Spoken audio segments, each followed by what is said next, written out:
ഈ ഒരു പുസ്തകത്തിൻ്റെ ചർച്ചയിൽ പങ്കെടുക്കുമ്പോൾ, ഈ പുസ്തകത്തിലൂടെ കടന്നു പോകുമ്പോൾ സത്യത്തിൽ ഇതെനിക്ക് ഞങ്ങൾ എന്ന് ഞാൻ പറഞ്ഞു കഴിഞ്ഞാൽ അതൊരു പക്ഷേ ദളിത് സ്ത്രീകൾ എന്നുള്ള അർത്ഥത്തിലാണ് ഞാൻ അതിനെ ഞങ്ങൾ എന്നുള്ളൊരു പ്രയോഗം ഞാൻ നടത്തുന്നത്. ഇന്ത്യയിലെ ദളിത് സ്ത്രീകളുടെ ജീവിതം അത് അധികാരത്തിലെത്തിയവരുടേതായാലും അല്ലാത്തവരുടേതായാലും ഇതര സ്ത്രീകളുടെ ശബ്ദത്തിൽ നിന്ന് വേറിട്ട്, അതുകൊണ്ട് അങ്ങനെ ഒരു ടെർമിനോളജി തന്നെയുണ്ട്, ദളിത് വുമൺ സ്പീക്സ് ഡിഫറെൻ്റ്ലി എന്ന് ഒരു ടെർമിനോളജി തന്നെ അങ്ങനെ വരുന്നുണ്ട്. എന്തുകൊണ്ടാണെന്ന് ചോദിച്ചു കഴിഞ്ഞാൽ എല്ലാവരും ജീവിക്കുന്ന ജീവിതം, അല്ലെങ്കിൽ എല്ലാ മനുഷ്യരും ജീവിക്കുന്ന ജീവിതമല്ല ഇന്ത്യയിലെ ദളിതർ ജീവിക്കുന്നത് എന്നുള്ളത് കൊണ്ടാണ്. ഈ പുസ്തകത്തിൽ ദളിതരുടെയും സ്ത്രീകളുടെയും പ്രത്യേകിച്ച് അധികാര കസേരകളിലേക്ക് എത്താൻ ഇത് ഉണ്ടായപ്പോൾ അവർ എങ്ങനെയാണ് തങ്ങളുടെ സമൂഹത്തെ, സമുദായത്തെ, തങ്ങൾ ജീവിക്കുന്ന ഇടത്തെ മാറ്റിമറിച്ചത്, അത്തരത്തിൽ മാറ്റിമറിക്കാൻ സാധിക്കാതെ പോയവർ എങ്ങനെയാണ് അതിൽ നിന്ന് മാറ്റി നിർത്തപ്പെട്ടത് എന്നുള്ള ജീവിതാനുഭവം എഴുത്ത് നമുക്കിതിൽ കാണാൻ സാധിക്കുന്നുണ്ട്. ഇതൊരേ സമയം ഒരു യാത്രാവിവരണ പുസ്തകമാണ്, അതേസമയം ഇതൊരു അയാൾക്കുണ്ടായ അനുഭവങ്ങളെ കുറിച്ച് എഴുതുന്ന പുസ്തകങ്ങളെ നമുക്ക് ആത്മകഥകൾ എന്ന് പറയാമെങ്കിൽ ഇതൊരു ആത്മകഥാപരമായ ലേഖനങ്ങളുടെ സമാഹാരമാണ്. മറ്റുള്ളവരുടെ ജീവിതത്തെക്കുറിച്ച് എഴുതുന്നതിനെയാണ് നമ്മൾ ജീവചരിത്രം എന്ന് വിളിക്കുന്നതെങ്കിൽ ഇതിൽ എഴുതപ്പെട്ടിരിക്കുന്നതെല്ലാം അപരജീവിതങ്ങളെക്കുറിച്ചായതിനാൽ ഇതൊരു ജീവചരിത്ര പുസ്തകവുമാണ്. എഴുതപ്പെട്ടതെല്ലാം ഓരോ യാത്രകളിലുണ്ടായ അനുഭവങ്ങളെ കുറിച്ചായതിനാൽ ഇതൊരു അനുഭവം എഴുത്താണ്. ഇങ്ങനെ പല മാനങ്ങളുള്ള ഒരു പുസ്തകം, അതേസമയം ഒരു പത്രപ്രവർത്തകയുടെ ധിഷണാബോധവും വിവേചന ബുദ്ധിയും വളരെ കൃത്യമായി അടയാളപ്പെടുത്തപ്പെട്ടിട്ടുള്ളത് കൊണ്ട് ഇത് ഒരു ഗവേഷണ പ്രബന്ധത്തിന്റെ കെട്ടുറപ്പും വിശകലന ബുദ്ധിയും പ്രകടിപ്പിക്കുന്ന ഒരു പുസ്തകവും കൂടിയാണ്. ഇത് വായിക്കുന്ന ഞാൻ ആലോചിച്ചു, ഇത് ഒരു ദളിതായി ജനിച്ച് ദളിതായി ജീവിക്കുന്ന ഞാൻ വായിക്കുന്നതും ഒരു അങ്ങനെയല്ലാത്ത അത്തരം അനുഭവങ്ങളില്ലാത്ത ഒരാൾ വായിക്കുന്നതും എങ്ങനെ വ്യത്യസ്തമായിരിക്കുമെന്നാണ് ഞാൻ ഈ വായനയിൽ കടന്നു പോകുമ്പോൾ ഞാൻ ആലോചിച്ചത്. ഇതിൽ ഒരു ഭാഗത്തും എനിക്കൊരു അതിശയോക്തി തോന്നിയില്ല. ഇവിടെ ഇങ്ങനെയൊക്കെയാണോ കാര്യങ്ങൾ എന്ന് ആളുകൾക്ക് അതിശയോക്തി തോന്നുന്നത് അത്തരം ജീവിത അനുഭവങ്ങൾ ഇല്ലാതിരിക്കുന്ന സമയത്ത് നമുക്ക് അതിശയോക്തി തോന്നിയേക്കാം. അതാണ് അങ്ങനെയുള്ള ആളുകളുടെ വായന ഈ പുസ്തകത്തെക്കുറിച്ച് എങ്ങനെയായിരിക്കുമെന്ന് ഞാൻ ചിന്തിക്കാൻ ഇടയാക്കിയത്. ഞാൻ എൻ്റെ ഒരു വ്യക്തിപരമായിട്ടുള്ള ഒരു അനുഭവം ഞാൻ പറയാം.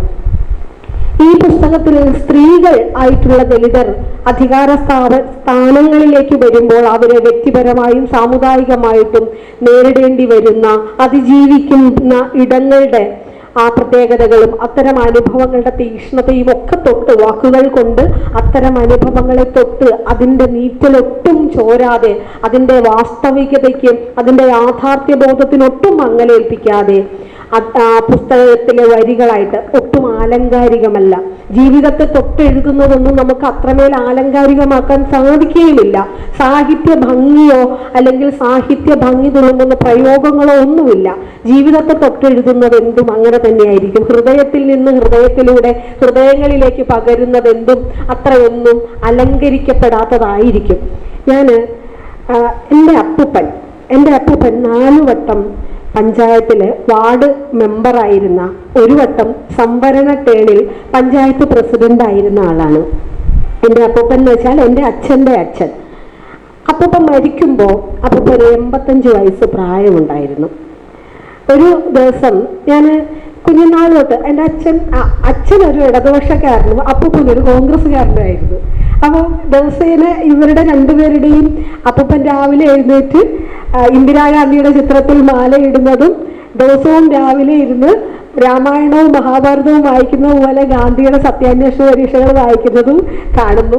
എൻ്റെ വീടിൻ്റെ ഉമ്മറത്ത് മാർക്സും എംഗൽസും ഇരിക്കുന്നത് കാണുമ്പോൾ ഇങ്ങനെയാണ് എൻ്റെ ചെറുപ്പകാലത്ത് ഞാൻ ജീവിച്ചു വന്നത്.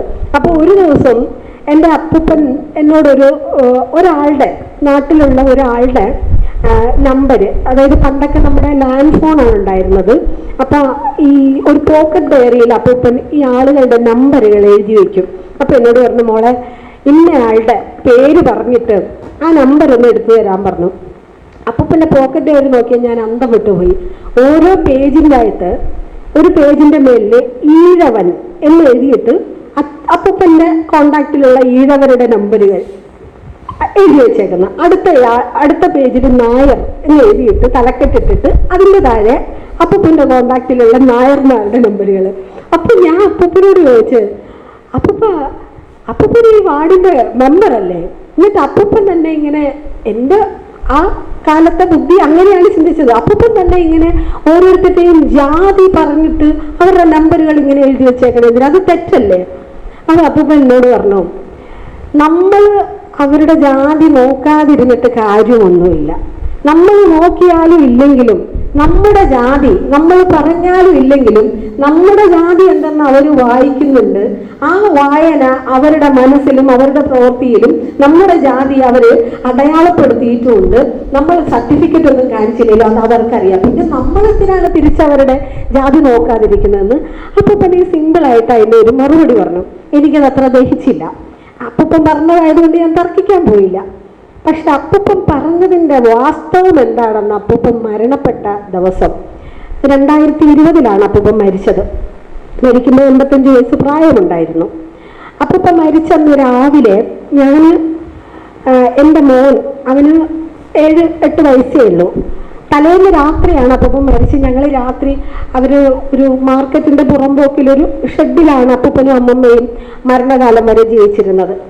അപ്പോൾ എൻ്റെ അപ്പൂപ്പൻ എനിക്ക് വളരെ പ്രിയപ്പെട്ട ഒരാളായിരുന്നു. പൊതുപ്രവർത്തന രംഗത്തേക്ക് അല്ലെങ്കിൽ ഒരു സാമൂഹ്യ പ്രവർത്തന രംഗത്തേക്കൊക്കെ നമ്മളെ ആദ്യമായിട്ട് അതിൻ്റെ ഒരു സാധ്യതയൊക്കെ, അല്ലെങ്കിൽ അപ്പൂപ്പനിലൂടെയാണ് ഞാനിത് കണ്ടത്. വെളുപ്പാൻ രാവിലെ വെള്ളവും കുടിച്ച് വെള്ള ഷർട്ടും മുമ്പോട്ട് കഷത്തിലൊരു ഡയറി എടുത്തു വെച്ച് ഇറങ്ങും.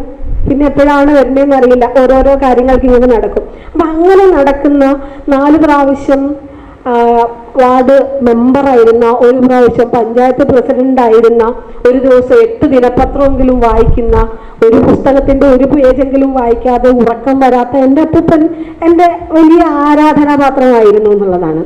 പക്ഷെ അപ്പൂപ്പൻ മരിച്ചെന്ന് രാവിലെ തലേന്നെത്തി ആ വീട്ടിന്റെ മുമ്പിൽ ചടങ്ങുകൾ ഇങ്ങനെ നടക്കണമല്ലോ, അതിനുവേണ്ടി ഇങ്ങനെ ഇരിക്കുമ്പം എൻ്റെ മോന് വിശക്കുന്നു എന്ന് പറഞ്ഞു. അപ്പൊ അവനെ ഞാൻ ഭക്ഷണം കൊടുക്കാനായിട്ട്, നമ്മുടെ വീട്ടിൽ ഒന്നും വയ്ക്കത്തൊന്നുമില്ലല്ലോ, മരണ വീടല്ലേ, അവന് മരിച്ചതാണ് ഭക്ഷണം ഇല്ലാന്നൊന്നും പറഞ്ഞാൽ അവൻ സമ്മതിക്കില്ല, വെച്ചല്ലേ. അപ്പൊ ഞാൻ ഒരു 7-8 മണിയൊക്കെ ആയപ്പോഴത്തേക്കും തൊട്ടടുത്ത കവലയിൽ ചായക്കടയുണ്ട്. ഈ ചായക്കടയിലേക്ക് എൻ്റെ മോനെ ഭക്ഷണം കൊടുക്കാനായിട്ട് കൊണ്ടുപോകുമ്പോൾ റോഡ് ക്രോസ് ചെയ്യാൻ നിൽക്കുക. അപ്പം സ്കൂളിൽ പഠിക്കുന്ന 2-3 കുട്ടികൾ, ഒരു 8ാം ക്ലാസ്സും ഒരു 5ാം ക്ലാസ്സൊക്കെ പ്രായമുള്ള 2 കുട്ടികളും ഞങ്ങളുടെ ഒപ്പം റോഡ് ക്രോസ് ചെയ്യാൻ നിൽക്കുന്നുണ്ട്. അപ്പം ഞാൻ ഒരു വണ്ടി വരുന്നതുകൊണ്ട് എൻ്റെ മോനെ പിടിച്ചു നിർത്തിയതിനോടൊപ്പം തന്നെ ആ മക്കളോടും പറഞ്ഞു, മക്കളെ ആ വണ്ടി പോട്ടെ, എന്നിട്ട് നമുക്ക് ഒരുമിച്ച് ക്രോസ് ചെയ്യാം. അപ്പോഴാണ് ഈ കുട്ടികളിൽ മുതിർന്ന ആളുടെ ശ്രദ്ധ എൻ്റെ ആ റോട്ടിൽ നിന്ന് നോക്കിയാൽ കാണാവുന്ന വീട്ടിൽ പന്തലിട്ടേക്കുന്നു. അപ്പൊ അവൻ ഇളയാളോട് ചോദിക്കാണ്, എടാ അവിടെ എന്താടാ പന്തലിട്ടേക്കണേ? ഈ ചെറിയ മോൻ മൂത്തയാളോട് പറയാ, അത് നീ അറിഞ്ഞില്ലേ, ആ തങ്കപ്പൻ ബലേനുണ്ടല്ലോ, പുള്ളി ചത്തുപോയി. 4 പ്രാവശ്യം പഞ്ചായത്ത് മെമ്പറായിരുന്ന, 1 പ്രാവശ്യം അതേ ആ കൊച്ചുൾപ്പെടുന്ന ആ കുട്ടി വരുന്ന അതേ പഞ്ചായത്ത് പ്രസിഡന്റ് ആയിരുന്ന, ബാക്കിയുള്ള ആളുകളെ എല്ലാം മെമ്പറെ എന്ന് വിളിക്കുന്നതും പ്രസിഡന്റ് എന്ന് വിളിക്കുന്നതും കേൾക്കാറുള്ള ഞാൻ, എൻ്റെ അപ്പൂപ്പനെ കുറിച്ച് അത്രയും വലിയ ആളാണെന്ന് ഞാൻ തന്നെ വിചാരിച്ചിരുന്ന ഞാൻ 5ാം ക്ലാസ്സിൽ പഠിക്കുന്ന ഒരു കൊച്ചുകുട്ടി പറയുന്നത് കേൾക്കുന്നത് തങ്കപ്പൻ ബലയൻ മരിച്ചുപോയി എന്നാണ്. ആ 5ാം ക്ലാസ്സുകാരൻ്റെ മനസ്സിൽ വാർഡ് മെമ്പറും അല്ല, പഞ്ചായത്ത് പ്രസിഡന്റും അല്ല, അയാൾ വെറും തങ്കപ്പൻ ബലയനാണ്. ആ ഒരു സാമൂഹ്യ യാഥാർത്ഥ്യം ഞാൻ എൻ്റെ ജീവിതത്തിൽ നിന്ന് കണ്ടറിഞ്ഞത് കേവലം 5 വർഷങ്ങൾക്ക് മുമ്പ്. നമ്മൾ പുരോഗമനവും നവോത്ഥാനവും കൊണ്ട് ഇളകി മറിച്ചു എന്ന് പറയുന്ന കേരളത്തിലെ പുതുതലമുറയിലെ ഒരു തത്വചിന്താ ബോധ്യവും ഇല്ലാത്ത ഏറ്റവും പുതിയ തലമുറയുടെ ഏറ്റവും പുതിയ കണ്ണിയിൽ നിന്നാണ് അത് കേൾക്കുന്നത്. അപ്പോ ഇത്രത്തോളം ഒന്നും ഒരു മാറ്റവും മനുഷ്യ മനസ്സുകളിൽ വന്നിട്ടില്ലാത്ത ഇടങ്ങളിൽ അധികാരം കൊണ്ടോ വിദ്യാഭ്യാസം കൊണ്ടോ സാമൂഹ്യ ബോധം കൊണ്ടോ ഒന്നും മാറ്റിമറിക്കപ്പെട്ടിട്ടില്ലാത്ത, ഇനിയും വെളിച്ചമെത്തിയിട്ടില്ലാത്ത എത്രയോ ഇടങ്ങൾ, ആ കസേരകളിൽ ഇരിക്കുന്നത്, ആ കസേരകളുടെ വില അതിലിരിക്കുന്ന ആൾക്ക് നൽകേണ്ടതില്ല എന്ന് ബോധ്യമുള്ളവരുടെ ഇന്ത്യയിലാണ് നമ്മൾ ജീവിക്കുന്നതെന്ന് ഒരു അതിശയോക്തിയും കൂടാതെ തിരിച്ചറിഞ്ഞിട്ടുള്ള ഒരാളാണ് ഞാൻ. അത്തരം അനുഭവങ്ങൾ സ്വന്തം ജീവിതത്തിൽ അനേകം തവണ നേരിടേണ്ടി വന്നതുകൊണ്ടാണ് ഞാൻ ഒരു ഗവേഷക വിദ്യാർത്ഥി ആയിരിക്കുന്ന സമയത്ത് തന്നെ ദളിത് സാമൂഹ്യ പ്രവർത്തന രംഗത്ത് ഇറങ്ങേണ്ടി വന്നത്. അത്തരം അനുഭവങ്ങൾ നമ്മുടെ സമൂഹത്തിൽ ഇത്രയേറെ മാറ്റങ്ങൾക്ക് വിധേയമായ നവോത്ഥാനത്തിന്റെ രഥം ഉഴുതുമറിച്ചിട്ട സാമൂഹ്യ പരിഷ്കരണത്തിന്റെ യത്നങ്ങളുടെ ഏറ്റവും വലിയ ഉപഭോക്താക്കളായ കേരളത്തിൽ പോലും എന്ന് നമുക്ക് പറയേണ്ടിയിരിക്കുന്നു. കേരളത്തിൽ പോലും ഇത്തരം അനുഭവങ്ങൾ ഉള്ള അനേകം മനുഷ്യരുണ്ട്. ഇനി ദളിത് സ്ത്രീകളുടെ കാര്യം എടുത്തു കഴിഞ്ഞാൽ നമ്മൾ ആദ്യം പറഞ്ഞ പോലെ ദളിതരിൽ തന്നെ ദളിതരായിട്ട് ആരെങ്കിലും ഉണ്ടെങ്കിൽ അതാണ് ദളിത് സ്ത്രീകൾ. നമ്മൾ ദളിത് സ്ത്രീകളെ കുറിച്ചുള്ള അല്ലെങ്കിൽ അവരുടെ സാമൂഹ്യ മുന്നേറ്റത്തെ കുറിച്ച് ഏറ്റവും ആഴത്തിൽ ചിന്തിച്ചത് ഇന്ത്യയിലെ തന്നെ ആദ്യത്തെ അധ്യാപികയായിട്ടുള്ള സാവിത്രിബായി ഫൂലെയാണ്. ദളിത് സ്ത്രീകൾക്ക് വേണ്ടി മാത്രമല്ല, സ്ത്രീകൾക്ക് വേണ്ടി തന്നെ ഇന്ത്യയിലെ ആദ്യത്തെ ഒരു വിദ്യാഭ്യാസ സ്ഥാപനം സ്ഥാപിച്ച, അതിനുവേണ്ടി സവർണരുടെ ചാണകമേറെ ഏൽക്കേണ്ടി വന്ന സ്ത്രീയാണ് സാവിത്രിബായി ഫൂലെ. ആ സാവിത്രിബായി ഫൂലെയെ നമ്മൾ ഭായി എന്നേ പറയുള്ളൂ. ഭായി എന്നാൽ സാവിത്രിബായി എന്നാൽ സഹോദരി എന്നേ അർത്ഥമുള്ളൂ. ആ ഭായി എന്ന വിളിക്കപ്പുറത്ത് ഇന്ത്യൻ വിദ്യാഭ്യാസ സമ്പ്രദായത്തെ തന്നെ എല്ലാവർക്കും പ്രാപ്തമാക്കുന്ന തരത്തിൽ സ്ത്രീക്കും പുരുഷനും വെവ്വേറെ എന്നുള്ളത് മാറ്റി പൊതു എന്ന നിലയിൽ വിദ്യാഭ്യാസ സമ്പ്രദായത്തെ മാറ്റിമറിച്ച ഇന്ത്യൻ വിദ്യാഭ്യാസ സമ്പ്രദായത്തിന്റെ സ്ഥാപകയായിട്ടുള്ള സാവിത്രിബായി ഫൂലെയെ ഭായി എന്നേ വിളിക്കുള്ളൂ നമ്മൾ. അതിനപ്പുറമുള്ള ആ സാഹോദര്യത്തിന്റെ അപ്പുറമുള്ള ബഹുമാനമൊന്നും സ്ത്രീകൾക്ക് കൊടുക്കേണ്ടതില്ല എന്നുള്ള വിചാരം ഇന്ത്യയിലെ ദളിത് പുരുഷന്മാർക്ക് പോലും ഉണ്ട്. അതുകൊണ്ടാണ് സാവിത്രിബായി ഫൂലെ ഭായി ആയതും ബാബാ സാഹബ് ഡോക്ടർ അംബേദ്കർ ബാബാ സാഹബ് ആയതും. സാഹബും ഭായും തമ്മിൽ വലിയ വ്യത്യാസമുണ്ട്.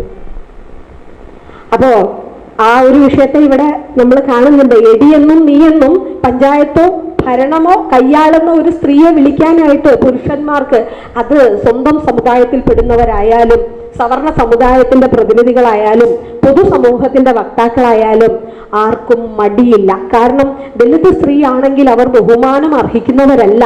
അവനിനി എന്തെല്ലാം തരത്തിലുള്ള നേട്ടങ്ങൾ ഉണ്ടാക്കിയാലും ശരി, അവരുടെ ആദ്യത്തെ പ്രതിസന്ധി അവർ മറികടക്കേണ്ട, ഈ ഹഡിൽസ് ഒക്കെ ചാടുന്ന പോലെ അവർ മറികടക്കേണ്ട ആദ്യത്തെ കുതിച്ചുചാട്ടം ജാതിയെ മറികടക്കുക എന്നുള്ളതാണ്. ലിംഗത്തെ മറികടക്കുക, അവരുടെ ജെൻഡറിനെ മറികടക്കുക എന്നുള്ളത്. സ്ത്രൈണത എന്ന അവരുടെ സ്വത്വം അവരെ അപമാനിക്കാനും അവരെ ഡീഗ്രേഡ് ചെയ്യാനുള്ള ഏറ്റവും ഫസ്റ്റ് ടൂൾ, ആദ്യത്തെ ഉപകരണമാണ്. രണ്ടാമത് അവരിലെ ജാതീയത. ഇനി ജാതിയും ലിംഗവും ദളിത് സ്ത്രീ എന്നുള്ളിടത്തത് രണ്ടും വന്നു. ഇനി അവർ ദരിദ്രർ കൂടിയാണെങ്കിലോ പറയാനില്ല. ദരിദ്രരായിട്ടുള്ള പൊതുസമൂഹത്തിലെ എല്ലാ വിഭാഗങ്ങളിലും പെടുന്ന സ്ത്രീകൾ അനുഭവിക്കേണ്ടി വരുന്ന വിവേചനം, ഒപ്പം സ്ത്രീയാണെന്ന നിലയിലുള്ള പൊതുസമൂഹത്തിന്റെ ജെൻഡർ ഡിസ്ക്രിമിനേഷൻ, അതിനോടൊപ്പം ജാതീയത, ഈ മൂന്ന് തട്ടിലുള്ള വിവേചനങ്ങൾക്ക് വിധേയരാകുന്ന ജനസമൂഹമായതുകൊണ്ടാണ് ഇന്ത്യൻ സമൂഹത്തിൽ ദളിതരിലും ദളിതരായിട്ടുള്ളവർ എന്ന് ഇന്ത്യൻ ദളിത് സ്ത്രീയെ നമ്മൾ അഡ്രസ്സ് ചെയ്യേണ്ടതുണ്ട് എന്ന് ഞാൻ പറയുന്നത്. ഞാൻ എൻ്റെ വളരെ ചെറുപ്പത്തിലെ മാതാപിതാക്കൾ നഷ്ടപ്പെട്ടു പോയ ഒരു പെൺകുട്ടിയാണ്. ജീവിക്കാൻ വേണ്ടിയിട്ട്, പഠിക്കാൻ വേണ്ടിയിട്ട്, എൻ്റെ സഹോദരങ്ങളെ പഠിപ്പിക്കാൻ വേണ്ടിയിട്ട് 17ാമത്തെ വയസ്സിൽ തെരുവിലേക്ക് ഇറങ്ങേണ്ടി വന്ന ഒരു പെൺകുട്ടിയാണ് ഞാൻ. തെരുവിൽ ഞാൻ ചെയ്തിരുന്ന തൊഴിലുകൾ ലോട്ടറി ടിക്കറ്റ് കച്ചവടവും അന്തിപ്പത്രം കച്ചവടവുമായിരുന്നു. ആ കച്ചവടങ്ങൾ ചെയ്ത് മഹാരാജാസ് കോളേജിൽ ഡിഗ്രി PG വിദ്യാർത്ഥിനി ആയിരിക്കുന്ന സമയത്ത് എൻ്റെ ഒപ്പം പഠിക്കുന്ന എൻ്റെ സഹപാഠികൾ, ഞാൻ വൈകുന്നേരത്തെ, അന്ന് കേരള കൗമുദിയുടെ ഫ്ലാഷ് എന്ന് പറയുന്ന പത്രം ഈ ഈവനിങ് ഡെയിലി തുടങ്ങിയ കാലമാണ്. അന്ന് ആ പത്രത്തിൻ്റെ 200 കോപ്പി ഞാൻ എറണാകുളം നഗരത്തിൻ്റെ മറൈൻ ഡ്രൈവ്, സുഭാഷ് പാർക്ക്, ആ തെരുവുകളിലെല്ലാം നടന്ന് വിൽക്കുമായിരുന്നു. അപ്പം ക്ലാസ് കഴിഞ്ഞ് 3 മണി വരെ മഹാരാജാസ് കോളേജിലെ വിദ്യാർത്ഥിയായിരിക്കുകയാണ്. ക്ലാസ് കഴിഞ്ഞ് 3 മണി വരെ ക്ലാസ് ഉണ്ട്. 3 മണിക്ക് ശേഷം ഈ പത്രമായിട്ട് ഇറങ്ങും. ഈ പത്രം വിറ്റ് നടക്കുന്ന സമയത്ത് 3 രൂപയുടെ പത്രം വിറ്റാൽ 1 രൂപ നമുക്ക് കമ്മീഷൻ ഉണ്ട്. ദിവസം 200 രൂപ സമ്പാദിക്കാം. ആ സമ്പാദ്യം എന്ന് പറയുന്നത് എന്നെ സംബന്ധിച്ച് അന്നത്തെ 200 രൂപ എന്ന് പറയുന്നത് എൻ്റെ കുടുംബം, എൻ്റെ മാതാപിതാക്കളെ നഷ്ടപ്പെട്ടത് കൊണ്ട് അനാഥരായി പോയ 2 കുഞ്ഞുങ്ങൾ എൻ്റെ അനുജന്മാരായിട്ടുണ്ട്. അവരുടെ പഠനം, എൻ്റെ തന്നെ പഠനം, ഞങ്ങളുടെ എല്ലാം മുന്നോട്ട് പോക്ക്, ഇതിനൊക്കെ ആധാരം ഈ പത്രം വിൽക്കുന്ന 200 രൂപയാണ്. അപ്പൊ അത് കിട്ടാൻ വേണ്ടിയിട്ട് ഇറങ്ങുമ്പോൾ വൈകുന്നേരം 6 മണിക്ക് ഹോസ്റ്റലിൽ കയറണം എന്നുള്ള 6 മണിക്ക് ഗേറ്റ് അടയ്ക്കും. അതിനു മുമ്പ് 200 പത്രം വിൽക്കണം. എത്ര പേരുടെ അടുത്ത് ചെന്നാലായിരിക്കും ഒരു 3 രൂപയുടെ പത്രം ഒരാളുടെ കയ്യിൽ ഏൽപ്പിക്കണമെങ്കിൽ നമ്മൾ 10 പേരെ കണ്ടാലായിരിക്കും ചിലപ്പോൾ ഒരാൾ ഒരു പത്രം വാങ്ങുക. അപ്പൊ അങ്ങനെ നടക്കുമ്പോൾ പലപ്പോഴും ഇത് വിറ്റ് തീർക്കാൻ പറ്റില്ല. അങ്ങനെയുള്ള എത്രയോ ദിവസങ്ങളിൽ എൻ്റെ കയ്യിൽ കയറി പിടിച്ചിട്ട് നീ പത്രമൊന്നും വിൽക്കാൻ പോകണ്ട, നീ എൻ്റെ കൂടെ വന്നാൽ മതി, നിനക്ക് എത്ര കാശ് വേണമെങ്കിൽ തരാം എന്ന് പറഞ്ഞ് എത്രയോ മനുഷ്യരുടെ മുഖത്തടിക്കേണ്ടി വന്നിട്ടുണ്ടെന്ന്. എൻ്റെ ജീവിതം അതാണ് പറഞ്ഞത്. ഈ ഒരു ദളിത് സ്ത്രീ, അതും ദരിദ്രയായ ഒരു ദളിത് സ്ത്രീ, അവൾ അനുഭവിക്കേണ്ടി വരുന്ന ജീവിതം എന്ന് പറയുന്നത് നമ്മൾ ഈ തീപ്പൊള്ളലിൻ്റെ വേദന പോലെയാണ്. തീപ്പൊള്ളലേറ്റവനും മുറിവേറ്റവനും വേദന അനുഭവിക്കും. പക്ഷെ തീപ്പൊള്ളലിൻ്റെ വേദനയും മുറിവിൻ്റെ വേദനയും രണ്ടും രണ്ടാണ്. അനുഭവങ്ങൾ എന്ന് പറയുന്നത് ഒരാൾ പറയുമ്പോൾ നമുക്ക് കേട്ടിരിക്കാൻ പറ്റും. അത് അനുഭവിക്കുന്ന സമയത്ത് അവരനുഭവിക്കുന്ന ആ മാനസിക വ്യഥ എന്താണെന്ന് ആ അനുഭവത്തിൻ്റെ അരികുകളിലൂടെയെങ്കിലും പോയിട്ടുള്ളവർക്ക് മാത്രമേ തിരിച്ചറിയാൻ സാധിക്കുകയുള്ളൂ. ഞാൻ ഈ പുസ്തകം വായിച്ചപ്പോഴൊക്കെ ആ അനുഭവത്തെ അത്തരം മനുഷ്യർ പറഞ്ഞ എന്നെ പോലെയല്ല. അതുകൊണ്ടാണ് ഞങ്ങൾ ഈ പുസ്തകത്തിലുള്ള സ്ത്രീയും ഞാനും ഞങ്ങൾ എന്ന് ഞാൻ ഒരു സിംഗിൾ ഇൻവെർട്ടഡ് കോമയിൽ അവരെയും എന്നെയും ചേർത്ത് ഞാൻ സംബോധന ചെയ്തത്. ഒരേ അനുഭവങ്ങൾ വ്യത്യസ്ത ദേശങ്ങളിൽ വ്യത്യസ്ത ജീവിതങ്ങൾ ജീവിച്ച് തീർത്തിട്ടുള്ള മനുഷ്യർ, തീർത്തിട്ടില്ലാത്ത ഇനിയും ജീവിച്ചുകൊണ്ടേയിരിക്കുന്ന മനുഷ്യരുടെ അനുഭവങ്ങൾ അത് കേൾക്കുക, അറിയുക, അത് അതേ തീവ്രതയോടെ അതേ ആഴത്തിൽ അക്ഷരങ്ങളിലൂടെ പകർത്തി വെക്കുക, അതൊരു നിസ്സാരമായിട്ടുള്ള കാര്യമല്ല. ആ പകർത്തി വെക്കലിലൂടെ ബീന ചേച്ചി, ഞാൻ ചേച്ചി എന്ന് എന്നെ വിളിക്കുകയാണ്, ബീന ചേച്ചി പകർത്തി വെക്കുന്ന ആ ജീവിതാനുഭവങ്ങളിലൂടെ അവർ വിളിച്ചു പറയുന്ന ഒരു സാമൂഹ്യ യാഥാർത്ഥ്യമുണ്ട്.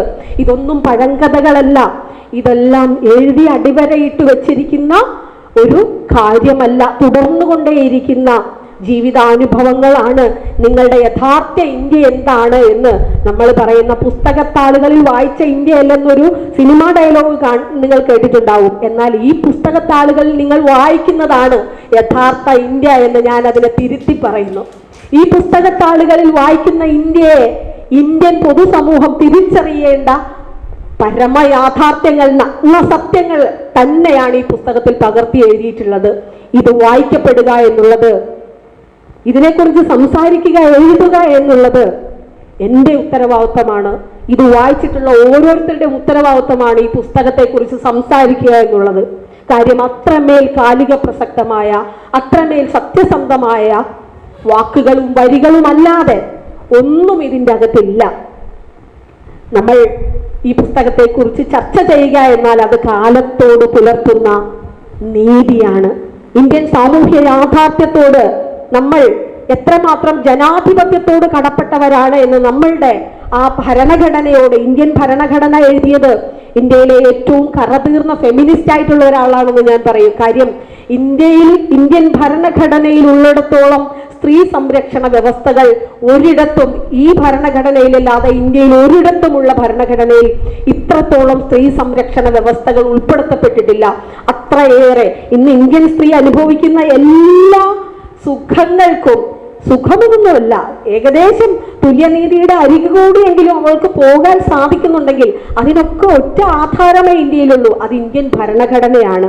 തരുണീ പാതക ഗർഹിണി സ്മൃതി എന്ന് കുമാരനാശാൻ കവിതയിൽ എഴുതി വെച്ചിട്ടുള്ള ഒരു യാഥാർത്ഥ്യമുണ്ട്. ഇന്ത്യയിൽ മനുസ്മൃതിയും വേദങ്ങളും വേദപുരാണ ഇതിഹാസോപലബ്ധമായ സാമൂഹ്യ ക്രമങ്ങളും ഒക്കെ നിലനിന്നിരുന്ന കാലത്ത് നമ്മൾ ഈ പറയുന്ന ജനാധിപത്യത്തിലെ പ്രാതിനിധ്യത്തെക്കുറിച്ച് പോയിട്ട് വോട്ടവകാശത്തെക്കുറിച്ച് പോലും ചിന്തിക്കാൻ സാധിക്കാതിരുന്ന ഇന്ത്യൻ സ്ത്രീക്ക് വോട്ടവകാശം, തുല്യനീതിയുടെ ഏറ്റവും അടിസ്ഥാന ഘടകമായ വോട്ടവകാശം നേടിക്കൊടുത്തത് ആരാണ്? ഡോക്ടർ അംബേദ്കർ.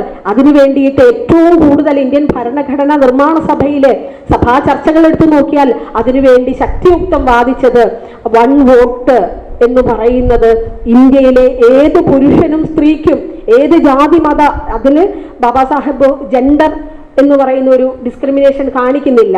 ഏത് ജെൻഡറിൽപ്പെട്ട, അതിന്ന് നമ്മൾ പുതിയ കാലത്തേക്ക് വരുമ്പോഴേക്കും ട്രാൻസ്ജെൻഡേഴ്സ് എന്ന് പറയുന്ന കമ്മ്യൂണിറ്റിയെ കൂടി ഉൾക്കൊണ്ടുകൊണ്ട് ഇന്ത്യയിലെ ഏതൊരു വ്യക്തിക്കും വോട്ടവകാശം വേണ്ടതുണ്ട്, അതിൽ സ്ത്രീ പുരുഷം എന്നുള്ള വ്യത്യാസം പാടില്ല എന്ന് വാദിച്ചപ്പോൾ അതിനെതിരായി ഏറ്റവും അധികം എതിർവാദങ്ങൾ സ്ത്രീക്ക് വോട്ടവകാശം കൊടുക്കേണ്ടതില്ല എന്ന് വാദിച്ചത് ആരായിരുന്നു എന്ന് നിങ്ങൾക്കറിയാമോ?